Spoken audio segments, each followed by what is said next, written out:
Tom Treanor is a master childproofer with over 10,000 hours experience of baby-proofing residential homes in the New York area. He provides on-site consultations from everything from the small apartments to large daycare centers in Manhattan, Brooklyn, and Queens.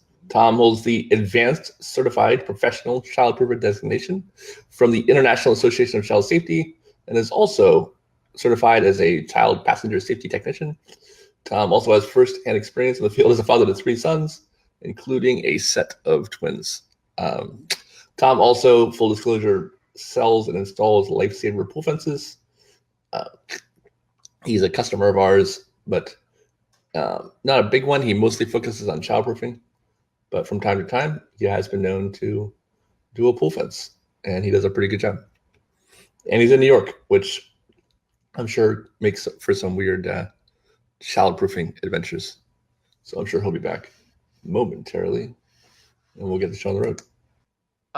When it comes to safety and talking, we have a better connection now. So when it comes to safety and the twins, I think the more interesting aspect of what I do related to that end is probably, I would suggest that's where we go, for a little while at least. Sure. So I read your little bio thing. So while you were gone, so what does it take to become a master childproofer? What does that mean? So through the International Association for Child Safety, a master, well, they say a master is anybody who does something for over 1,000 hours, I believe. Is it 10,000 hours? Yeah. 10,000 hours. So yeah, I've certainly eclipsed that by probably 100,000. I've been doing this for long. It's 20 years in the business this year. I think I started when I was 33, and I'm already 53. So in my business, I've been in there since 1999. As a sole employee of All-Star Baby Safety. But prior to that, I'd worked in New York City under Baby Safe for a year. Nice. What made you decide to do this?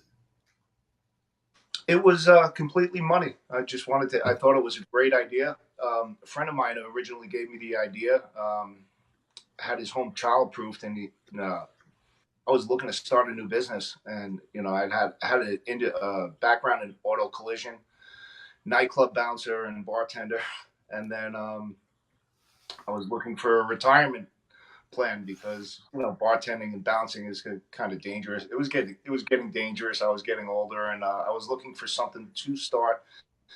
And a friend of mine came up with the idea because he was having his home childproof by the gentleman I ended up working for and learning the trade from, James Hertenstein. He said, "Why don't you do this?" And I said, "No, it's got to be, everybody's got to be doing it, because it's such a great idea. Like, who doesn't want their kids safe?" Right. So it's got to be a money, there's money generating thing. It's like kids and pets. You can't go wrong in that industry unless you're selling stuff that's useless but if there's a product there, So I thought about it for a little while, and it was between that and florist. I always had an interest in opening up a florist. I thought it was a great idea. Somebody gave me that. And through my career in auto body and collision, I became pretty good at locksmith, breaking into cars, because one of the things in the shop that we always used to do is somebody would lock the keys in the car, and I had a lockout set, so I learned how to pick cars and break into them to get the keys out. Completely legitimate, nothing. I was gonna say, sure, that's how you got good at that. Yeah, and then when I was a doorman at a nightclub, I worked at a pretty large nightclub on Long Island, and there was at least once a weekend somebody locked their keys in their car, and I made some side money opening up their cars. Nice. So when it came to starting a new business, I was thinking locksmith. I looked in the yellow pages, and there was literally 30 or 40 pages of locksmiths. And then I went through, the memory, and my friend had suggested, to become a baby proofer. And I said, well, let's see how many of those there are. And I couldn't even find somebody. It was under a separate category. Baby proofing doesn't even have a category. At this time, it was the yellow pages. Right. Baby proofing didn't even have a category. It was under baby accessory retail. And I said, well, I don't like competition. There's only 2 baby proofers on Long Island at the current time. So I set my focus and I launched. Well, I went to work, I learned the business, and then about a year later, I launched All Star Baby Safety. How did the guy that you worked for take that? Was he on board or was he upset?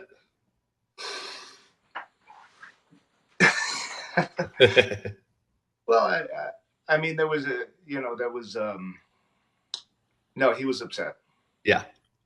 He was upset. There was, he had trained me to run his business, but in my defense, he owed me some money, and I said, you owe me money for the job I did for you, and he said, no, I already paid you, and I said, no, you didn't, and he said, yeah, I did, and I said, well, I'm not going to work for somebody who doesn't pay me, Right. and that was.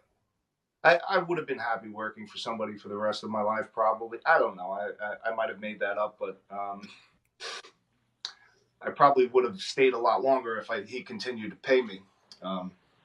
Shortly after that, funny story was, he was doing some business in New York City still after I left, nights and weekends. And he, I was talking to a client who said he took the money for the job and never came back and finished the job, and his phone number disconnected. She couldn't reach him anymore. Now, I had made him an offer to buy his business, and he wanted a lot of money for it. And all I was interested in the phone number. And then this client tells me his phone number had gotten disconnected. So I called on the New York telephone at the time, Ma Bell or whatever it was, and I inquired about his phone number, and they said, it's available. Do you want it? Hooked it up. Phone started ringing the next day. It was a real positive thing for my business. Yeah, that would help, I'd imagine, right? I mean, he'd been in business for. People would call looking for baby safe. I said, I'm sorry, their phone's been disconnected, and I'm not sure, but they might be out of business. So can I help you? Right. There you go. Nice start. And he was very mad after that. I can imagine. Yeah, I could see that happening. But I mean, I've never been upset with somebody for moving on to try and do something better than what I'm offering them. Right. I've had over the last 20 years of having employees, I've had plenty that have gone off to do bigger and better things, and you don't get I don't get upset about that. It's maybe if they started a pool fence company, it might be a different thing. That's where you go. Wait a minute. Now, right. Now see how happy I am for them to do something bigger and better. Next door to me. But the competition, they tell me, is good, and it keeps me on my toes. I've had a few competitors over the years, and there's plenty of business for everybody. I like, think that I provide something different than my competitor. So what do most people call you for? Most people call me, gates are a big thing. Stairway gates. I'd say that's not too many people feel comfortable drilling into their walls, especially when they're buying homes in upwards of $800,000 here on Long Island. Sure. Brand new staircases. They try the pressure gate. Doesn't fit right. They've got moldings. So let's call somebody out and have them take a look at this. And one of the greater things now is that we don't even have to go out and look. I just tell them, send me a picture. Right. Picture, and I can quote you. So do most people call you for something specific, like a baby gate, or do they call you because they want you to come, look at their whole house?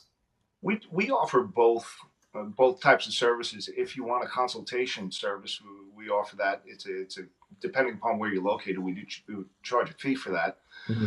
And then we have the a la carte service where if you need a baby gate, a cabinet lock, a window guard, an outlet cover, furniture strapped to the wall, we'll come out and do whatever it is you want. But a consultation normally lasts about 90 minutes in a home. And at the end, we prepare an itemized estimate for all of the products that we sell that are available for your home and the price to install all of those. Then we come back if you want. And what are you looking for in those consultations? Danger, child safety danger. So one of the biggest things I believe is furniture. A lot of people, especially with all the stuff that's been on the news lately, with furniture tippings, and they're doing an anti-tip campaign. Still, people, when I point to a small dresser, maybe 3 drawers high, 2 or 3 banks, I say, we want to put a furniture strap on that. They go, oh, well, there's no way the kid's going to move that. And okay, well, let me show you how that happens. And you pull the drawers out and put 5 or 10 pounds of pressure on the top drawer, and the whole thing starts tipping. And that's the one thing that over the course of the 20 years, I've seen the most surprise and shock out of people not knowing that that can happen. So I think the most dangerous thing in the home is what you don't know is dangerous. Everybody knows the tall bookshelves, the standing lamps, the top of the stairs, the chemicals under the sink. A lot of people don't want their kids in the toilet for other reasons besides safety. So, but when it comes to that one, that really is one of the major things that I would love to get out there. Even with all of the news stories about IKEA having the recalls, and even though they have furniture straps on there, you would think more people know about this. But still today, I do consultations. They go, "Oh, my daughter can never tip that." Well, oh, okay, so let's put a strap on that. I wouldn't expect. You're right. I figured with all the educational stuff out there that that problem had kind of been solved, but it's surprising to hear that not so much. Did you see the twin one? No.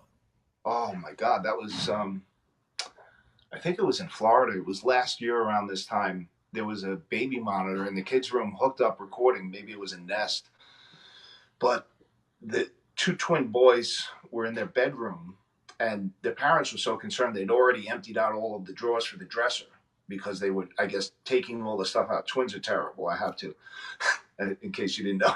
Yeah. But one of the twins went to climb into the dresser, and it was a three drawers high, two wide, and the dresser toppled on top of the twin. And literally, the kid was under the dresser kicking. You could see his arms. It was a horrific video. While his twin brother was struggling to lift it off of him. Oh, you got to check this out. Wow. It went viral. It was on news. I actually did about 2 or 3 TV appearances on, in the city, CNBC, Fox News, and everybody. Fox News calls me out whenever something happens. We get to get a little time on whatever that morning show is with the host. But I got my twins on there too. But it was terrifying. It's terrifying. And the sad part is it is a simple fix. It's a cheap and simple fix. What was the outcome for the other twin? Do you know? Oh, they're good. Oh, good. Okay. Yeah, I'm sorry. No, yeah. Everybody relax. Yeah. Sorry, I should. Yeah, they wouldn't have had it online if. Right, you would hope. Yes, but yeah, but that's what made it so viral was that the kid survived, but it was a horrific. No injuries. He made it out.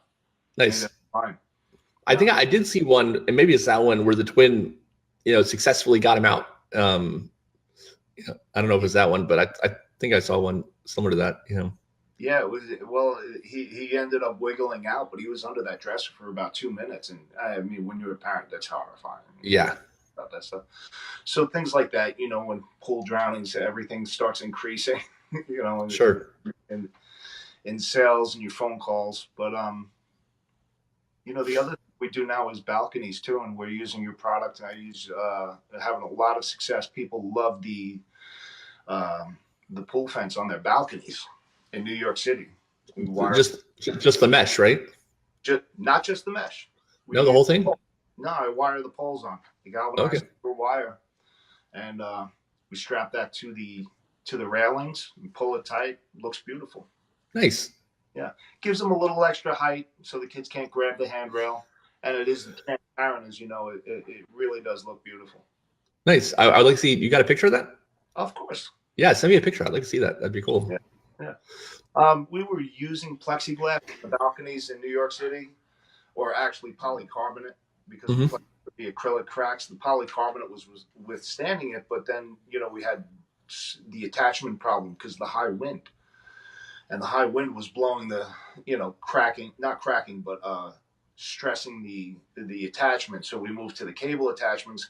But then somebody told me, an engineer said these railings were not designed to catch wind. They're not designed to provide wind resistance. So you could potentially, by attaching a solid panel to this, weaken the structure and the concrete and the anchoring of the railings, making it more dangerous. So rip the whole thing off.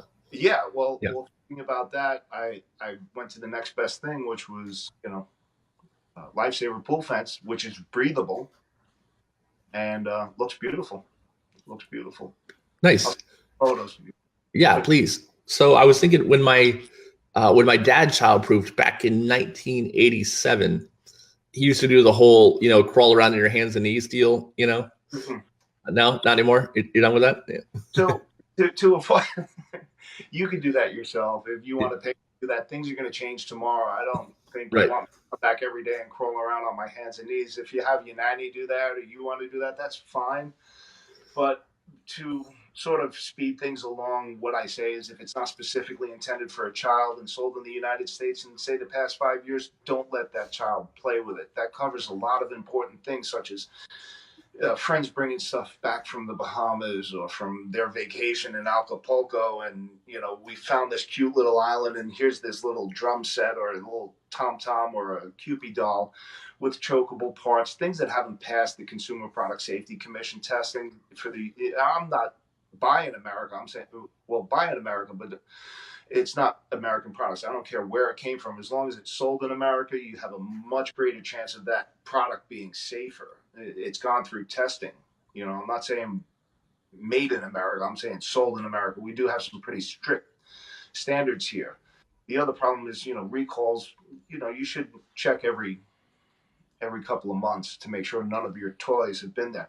But then people go into, well, what about the Tupperware and what about the TV remote, and all of that stuff is also dangerous. One of the stories that we've heard is about the mom who let her kids play with the pots and pans on the floor, banging the wooden spoons and banging the Tupperware. And number one, this kitchen is never really a safe place to play for a child.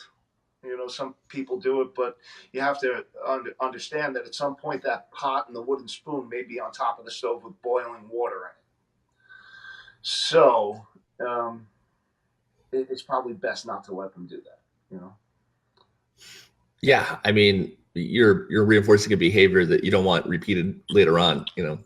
The other thing is people always say give the child, leave one cabinet unlocked in the kitchen to satisfy their curiosity, and we Right. just put Tupperware and paper towels in there. And number one, you're never going to satisfy a child's curiosity.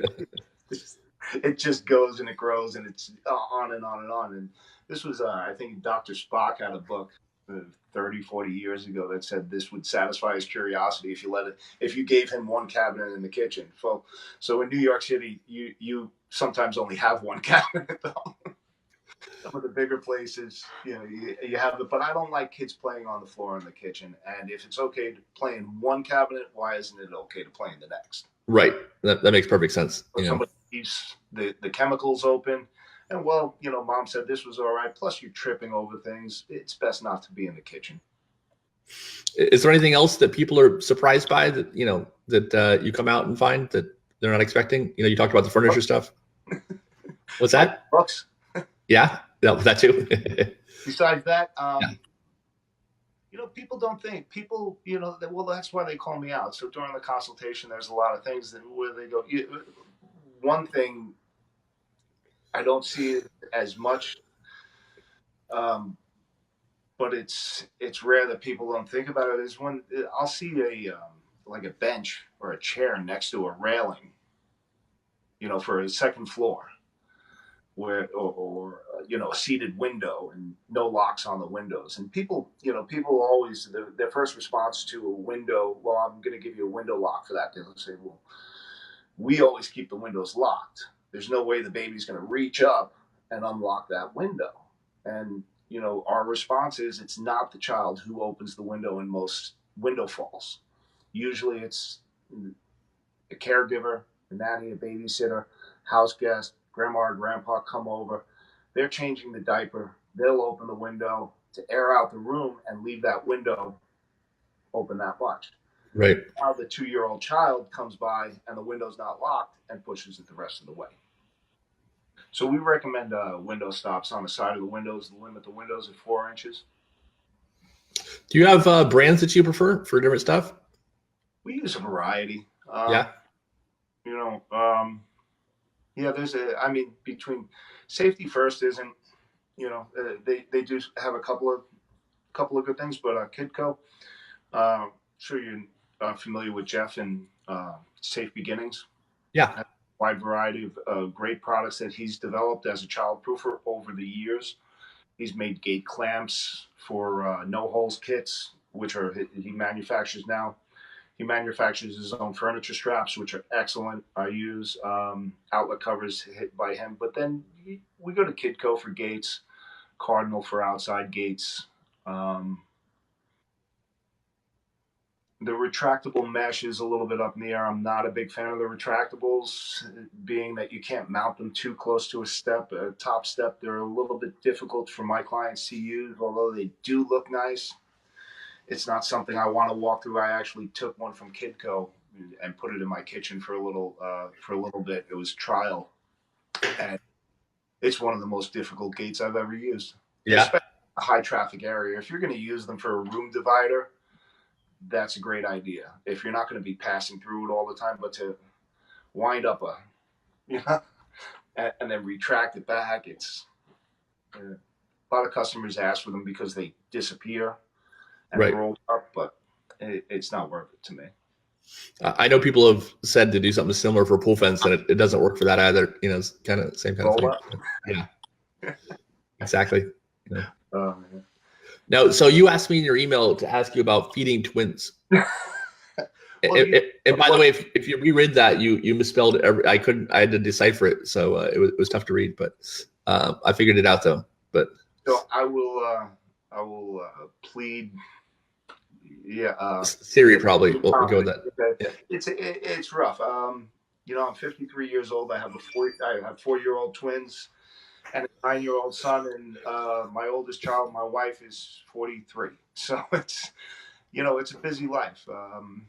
And sometimes shooting emails out to I consider us more friends than professionals. Sure, it's fine. Yeah, it just took me a minute. I'm like, all right, what's he trying to say here?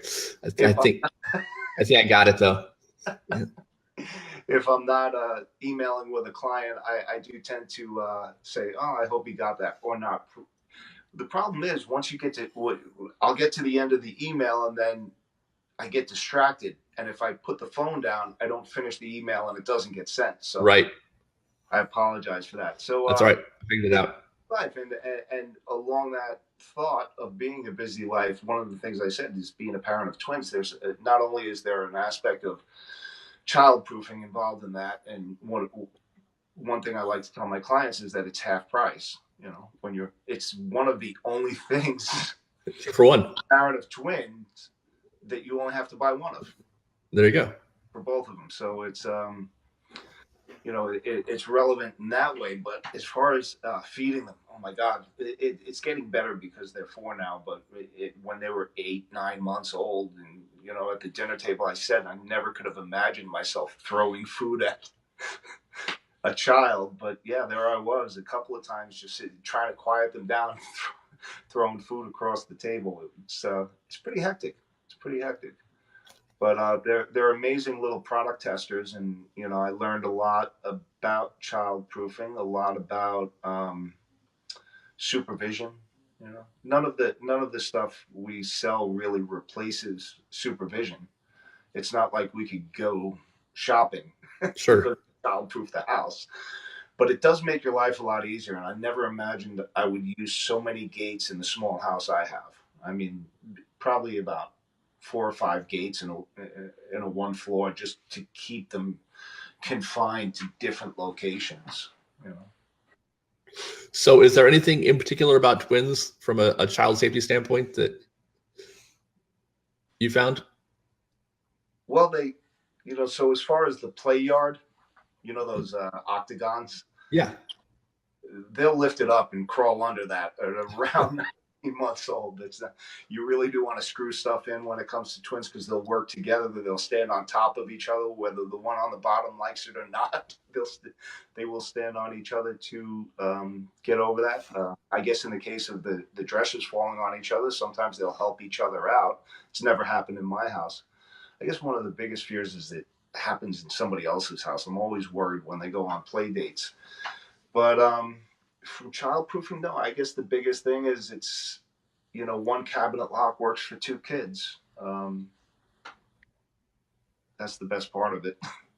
That is cool. When your kids go on play dates, do you feel obligated to do a walkthrough to make sure it's at least semi-safe? Yeah. I don't know how many. I don't feel obligated. I feel morally and I feel a parental Right. need to do that. But from another standpoint, I feel like a social Yeah. not going to go over well. When my first son was born, I did go into. We had him staying at a woman who's licensed daycare in a home, and I did go. I insisted that I go through her home. I did find a few things, one window and a piece of furniture that I told her I'd drop it, and put it in for her. And this year, actually, the twins are in a pre-K program here on Long Island, and I went to pick them up, and sure enough, there was furniture that wasn't anchored to the wall. There was a big fan, a big metal fan resting on top of a bookshelf also, with the wires draped down, plugged into the wall. So I had to speak to the supervisor. Right. My wife thinks things haven't been the same since then, but they did screw it into the wall. I offered to do it for them, but right. Well, hey, maybe not even your own kids. Maybe you'll save somebody else. She was nice to me the next time I saw her. She was very nice. That's all that matters. Happy they're still alive. I couldn't in good conscience walk out and not say anything. Right. I mean, all right. It's against everything. It's against everything I worked for the past 20 years. So, in my approach, I said, look, I'm really sorry to bother you about this, but you have to know I'm a professional childproofer. I do this every day. And the bookshelf in my son's classroom isn't anchored to the wall. And she goes, yes, it is. I said, no, it's not. No, we did it. And I said, I'm telling you, it's not. She goes, oh. She goes, I thought you were going to talk about the electric. I said, what electric? She goes, where the fan's plugged in. We're going to put the plug up higher. I go, well, I was going to talk to you about that too. The fan, the cord shouldn't. We're going to fix that. Yeah, I mean, if you had walked out of there and then not said something and then found out some other kid got hurt, I mean, that would be, That's one of the real. I'm not a good salesman. I read a couple of books when I first started the business about how to close sales and business, but I've never really been that kind of high pressure. If you sign with us today, you're going to get it's going to go up threefold tomorrow if you don't sign with us today kind of guy. Right. One of the best sales tactics is honesty. Tell them what can happen. This can tip. Your kid can fall out the window. They can fall down the stairs, and it's up to you. And as a parent, if once you've been warned, like I saw that dresser, that cabinet in my son's daycare. Once you know about that, you have to fix it. You have to. Right. So it's kind of easy selling. No, I've always been with you. When I talk to dealers, I always tell them not to do the high pressure sales pitch. If you educate people and you tell them the truth and you're, honest about what you're doing, I think people appreciate that, at least in the long term, more than the high pressure used car guy, As soon as that happens, like I said, I read some books when I first started the business. And as soon as I hear that, one of those techniques that I learned, as soon as I feel that being used on me, I walk away. Right. I'm going to go now. I just don't have time for that. Yeah. I heard a quote, people hate to be sold to, but they love to buy, so it's, if you can figure out a way to, make people trust you and get to buy from you without, selling to them, you're in good shape. Once you have a good product, that helps. Pretty easy. You don't see a lot of real high pressure sales at Apple's. No. Yeah. They don't need it. Right. Nobody's trying to sell you food, right? No. It's about cost. So you gotta buy it. Go ahead. I was gonna say with twins, we hear all the time, and I've started to become cognizant of it because I see it so often, is how many twins drown together. It happens way too frequently. Yeah, I see news stories about it constantly. I'm not sure if it's because they help each other, they follow each other, but kids drowning is a thing, and it happens all the time. I was not aware of that statistic. Yeah. There's a guy that I'm a good friends with, who we work with. His name is Paul DeMello, and his two twins both drowned. And so ever since then, I've paid attention to it, and I've talked to him about it too, and he's noticed as well. It's a thing. I don't know the numbers on it, but twins drown. It seems really often. Well, it happened last year in my hometown. Yeah, two twins. Yeah, well, one set of twins, two One twins. yeah, one set. Yeah, one set. Yeah. I'm just kidding with you. Yeah. It was horrible, and they had an older son as well, like we do, and we live in Melville, Long Island, and this made the news. It was horrible. It was a closed pool, and for me somehow that makes it even more gruesome that it was a mucky. It wasn't like a clean pool. It was right.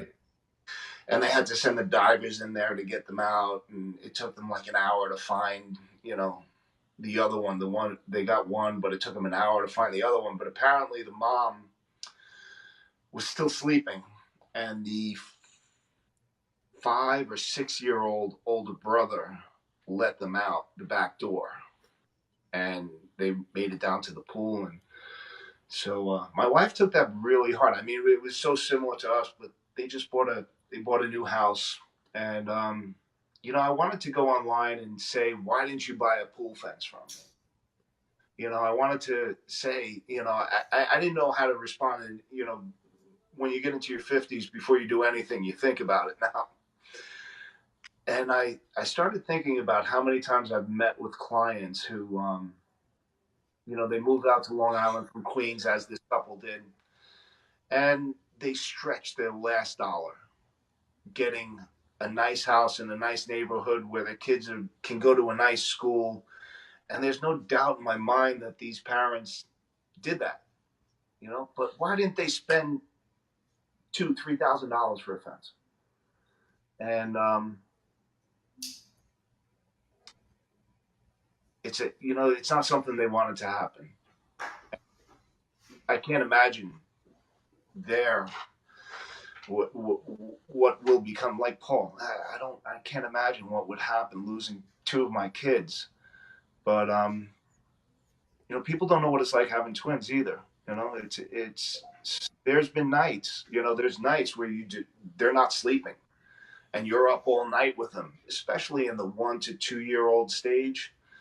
If they're off schedule, so this mom, I'm not making excuses for her. There's 2 dead children, but she was up. She could have been up all night with these 2 kids. Nobody knows, you're not there. And then she thought the house was locked. The older kid could have stood on a chair and opened up the door and let them out.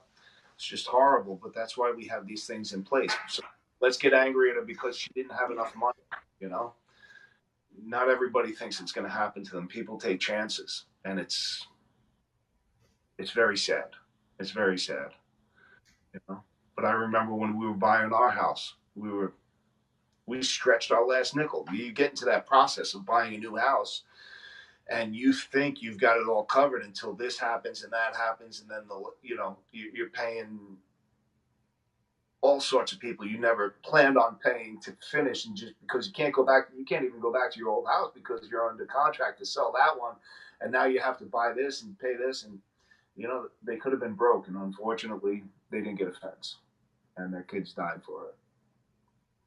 Yeah, I try not to, I definitely don't judge anyone who's lost a kid anymore. It's or if I ever did. I've talked to way too many parents, and I don't think I've talked to any of them where I heard a story and thought, oh, well, that you could have fixed that. It's always something. There's always a good reason.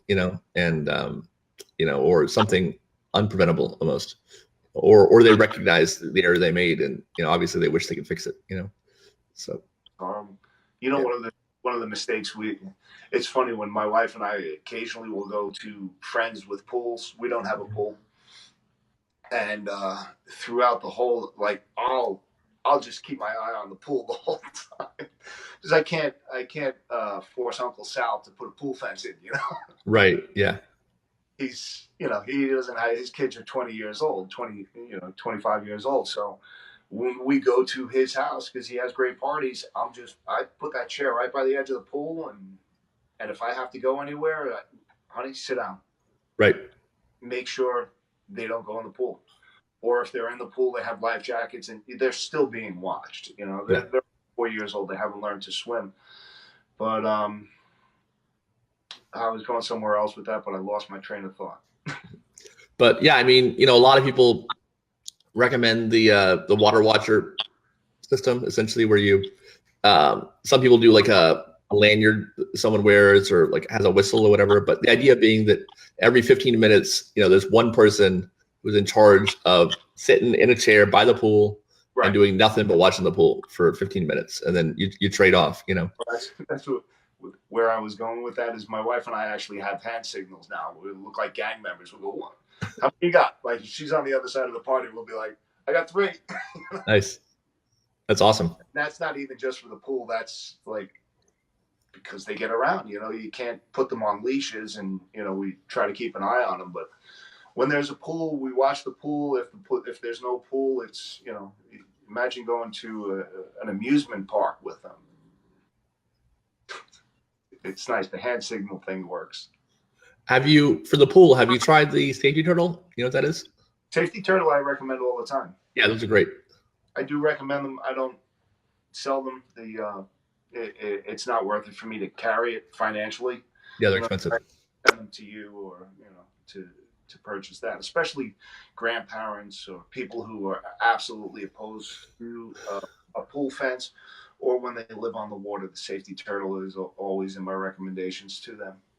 Yeah, as far as alarms go, it's probably one of my favorites. Yeah, I like that it protects the kid, not the pool. The downside is that the bracelet, they don't want that because now I got to take it off to take a bath. But I think for beachfront properties, lakes nearby that you can't touch for environmental reasons, boats, it's a great product. I always say that if you can remember to put pants on your kid every day, or a diaper, or shoes, then you can put the safety turtle on. Yeah. Unfortunately, fortunately, it doesn't happen that much where people are,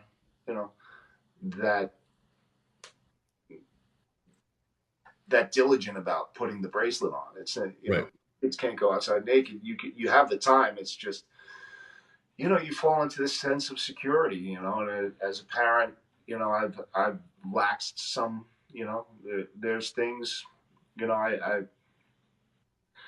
when you have when you have your second kid, you always hear parents sort of like, the second one fall. Yeah, get up. I know it hurt. Get up. Brush it off. Yeah.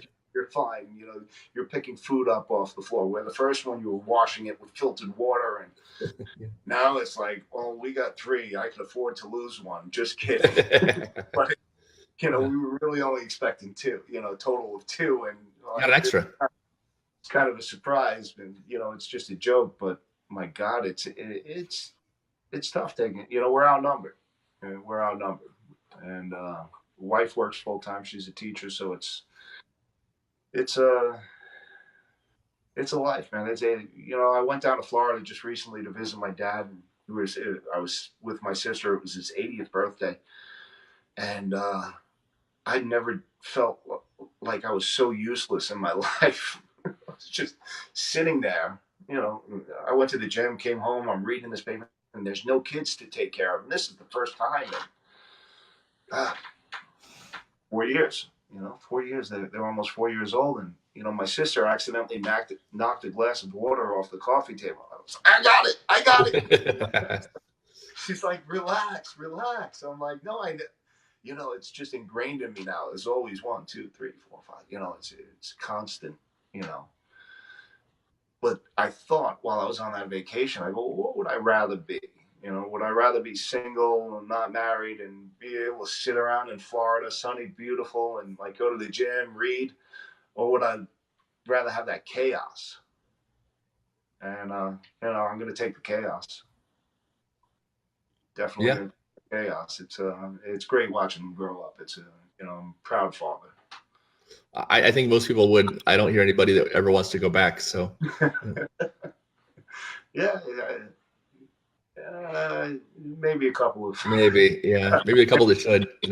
if you really make me think, I'm not going to give names, but I'm sure there's guys out there that said, "What did we do?" You know, and sometimes I say, "What did I do? Why did I do this to myself?" You know, there's moments. You know, there's moments, but few and far between. Yeah, you wouldn't be human otherwise. You know. No, it's rough. So how can folks get a hold of you?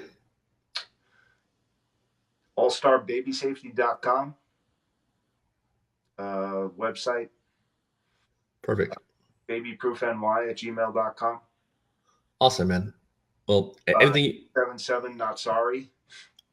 Is that the number? 27. Not sorry. Why not sorry? That's good. I'm not sorry that you used my service. Nice. 877 not sorry. That's pretty awesome. The why for why not. I like it. Yeah. All right, man. You remember it. Eric, it's been a pleasure. Yeah. Anything you want to let people know before we wrap up here? Just keep them safe. Love each other. Love everybody. We're all here together. Beautiful, man. All right. Thanks. I really appreciate it. See you again. Yep. I'll see you soon, man. Bye. Take care.